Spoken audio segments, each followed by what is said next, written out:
In the 1980s, two researchers, Timothy Wilson and Patricia Linville, ran a study where they looked at freshmen in college and were checking to see if they could adjust their mindset and how that would shift their behaviors in the way that the outcomes that they saw over the next 4 years at college. And what they did was they brought their students in, and they had some students just write about their experience and what the first semester of freshman year had been like. And then they had other students come in and watch videos of upper class students talking about their freshman year, talking about struggling and having to work hard to overcome some challenges and the new environment, and how they had worked to, their grades had struggled at first, but then they continued to rise. And then they had those students journal about their experience as well and talk about, similar challenges that they had faced and so on. And what they found was that over the next year, the GPAs of the students who watched videos about other students, upperclassmen struggling, saw their GPAs rise significantly compared to the control group who continued to struggle and stagnate a little bit. And these changes not only stuck for 1 year, but actually held over the course of 4 years, to the point where the students who had watched the videos of their peers actually had higher GPAs by the time they graduated, and these findings have gone on to be replicated multiple times by other researchers. For example, Greg Walton at Stanford, who recently did this and found that not only do GPAs increase, but also the odds of finding a mentor in your career, the odds of getting a better job, the odds of having a higher earning potential in your career, all significantly raise simply by doing one simple thing, like having a 1-hour intervention where you watch videos of your peers and then journal about a similar experience. So what's going on here? How could something that small, seemingly insignificant, 1 hour over the course of 4 years, end up predicting whether or not you were going to succeed?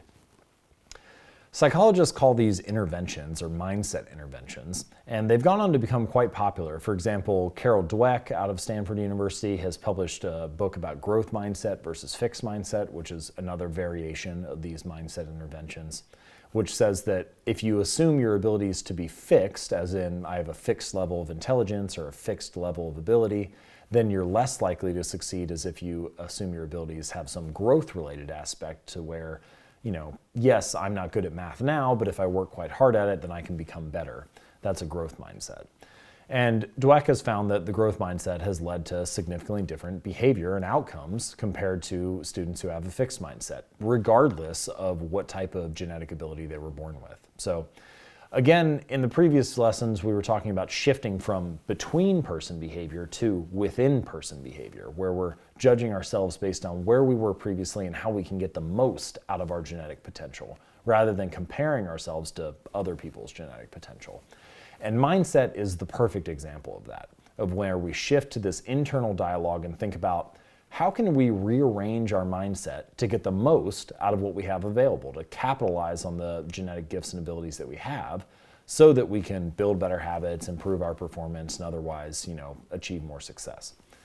And what's interesting about conversations around mindset is that they work, but they only work in a specific circumstance. It's not a magical fix-all to say, oh, well, just think differently, consider a growth mindset, and then magically you'll be able to improve.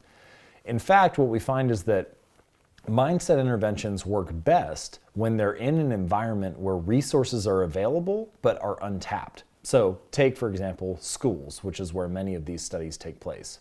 Schools have resources, they have teachers, they have departments that are available for students, and they have a variety of things that are working in the student's favor, but only if the student chooses to take advantage of them.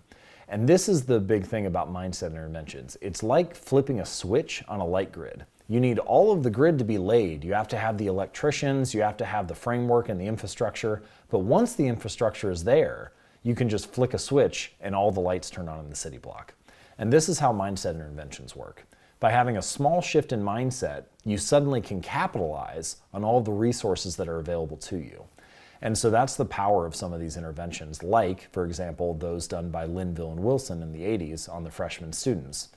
Once those students understood that struggle is difficult and a common thing for freshman students, that their peers went through the same thing, but then were also able to improve their GPA over time, they saw the situation differently. Having a shift in mindset allows you to reframe every experience that you come across throughout the rest of time. So For example, if you were to look at things as, if you were to have a fixed mindset and say, oh, well, I must just not be good at college, or maybe I'm not made out to be in college. Well, what ends up happening is that if you get a bad grade on a test, you see that as evidence for the fact that you don't belong or that you're not cut out to make it here. Meanwhile, if you shift your mindset and view it as, this is something that all students struggle with, I know my peers had a challenge in the same situation, then you can start to see it as evidence of, this is a normal experience. I just need to continue to work hard. And this shift from seeing the world in one way to seeing it another way can have a dramatic impact on your behavior because it changes how you interact with all of the future situations that you come across. And this is how something that might take only an hour in a research study could end up having big dividends over the course of the next 2, 3, 4 years. Now, let me make this applicable for you and I. Maybe you're in school, maybe not, but the mindset interventions can be useful regardless of where we find ourselves in life. Let me give you one example. So often we talk about responsibilities in our lives as something we have to do. I have to pick my kids up from school. I have to go to the gym and work out. I have to eat healthier. I have to stick to this diet plan. I have to work longer and stay late tonight at work. But instead, we could simply shift one word and reframe that experience. I get to pick my kids up from work. I get to go to the gym. I get to eat healthy. I get to stay at work and, dedicate myself to the cause that I believe in. And by simply saying I get to rather than I have to, we reframe that conversation in our minds. And this is what a small mindset intervention is about, by just making a subtle shift so that we see the world in a different way and start to see the same experiences as evidence of something else, right? As evidence that we should work harder, or we should continue to invest in ourselves, or we should continue to believe in the path that we're following, rather than evidence that I'm not cut out to make it, I should give up, I should transition and try something else. So as we talk about mindset a little bit deeper, keep this in mind, that small, subtle shifts in mindset can end up leading to significant outcomes over the long run.